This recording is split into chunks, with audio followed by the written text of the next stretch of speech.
অন্তর্বর্তী সরকারের সময় সর্বোচ্চ দুর্নীতি হয়েছে। এই বিষয়ে সুষ্ঠু তদন্তে প্রধানমন্ত্রীর হস্তক্ষেপ চাইলেন স্বরাষ্ট্রমন্ত্রী সালাউদ্দিন আহমদ। জাতীয় সংসদে বাজেট নিয়ে আলোচনার পাশাপাশি উঠে আসে রাজনৈতিক নানা বিষয়। এ সময় বিরোধী দলীয় চিফ হুইপ নাহিদ ইসলাম বলেন, সরকার কাঙ্ক্ষিত সংস্কার না করলে এই বাজেট হবে প্রতারণার দলিল।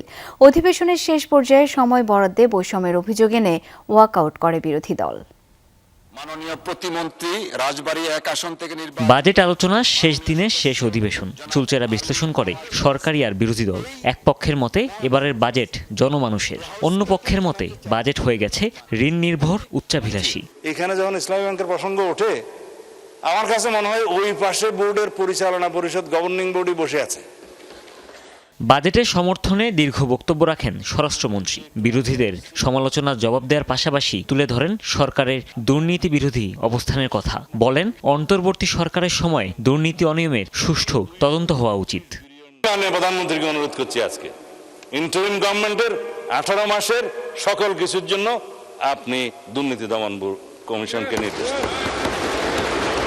করাপশন কোথায় হয়েছে, কিভাবে হয়েছে, কারা করেছে, সবকিছু ফাইন্ড আউট হোক। কারণ ভিত্তি হচ্ছে টিআইবি গত কয়েকদিন আজকে একটা রিপোর্ট দিয়েছে, আপনারা পত্রিকায় শুনেছেন। সর্বোচ্চ দুর্নীতি হয়েছে ইন্টারিম গভর্নমেন্টের সময়ে, সেই দুর্নীতির করে। এর আগে বাজেটে কড়া সমালোচনা করেন বিরোধী দলীয় এমপিরা। বলেন, সংস্কার না করলে আস্থা হারাবে সরকার। কথা উঠে বাংলাদেশ ভারত দ্বিপাক্ষিক নানা বিষয়েও। সাংবিধানিক সংস্কার কমিশন কোথায় গেল মাননীয় স্পিকার?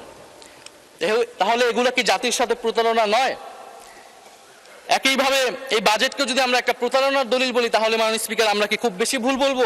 যে বিষয়টা সংসদের মধ্যে ফয়সালা হওয়া উচিত, সেই বিষয়টা সংসদের বাইরে নিয়ে যাবেন না। দেশের জন্য, আপনার জন্য, কারোর জন্য ভালো হবে না।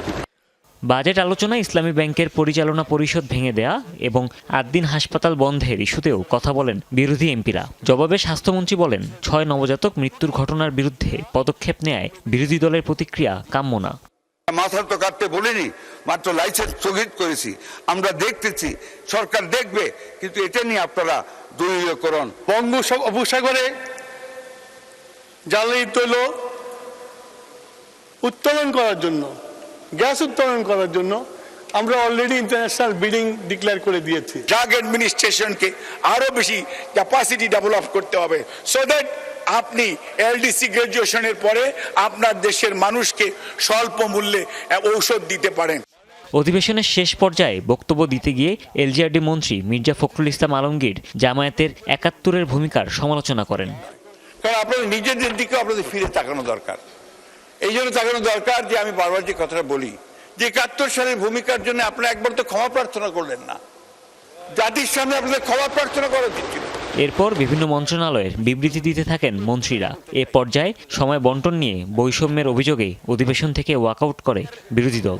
আপনাদের আসলে এই অবস্থায় আমরা তো বলেছি যে বিবৃতিটা দেয়া হোক, তারপরে অ্যাডজয়েন্ট করে দেন। হুমায়ুন রশিদ, যমুনা নিউজ, ঢাকা।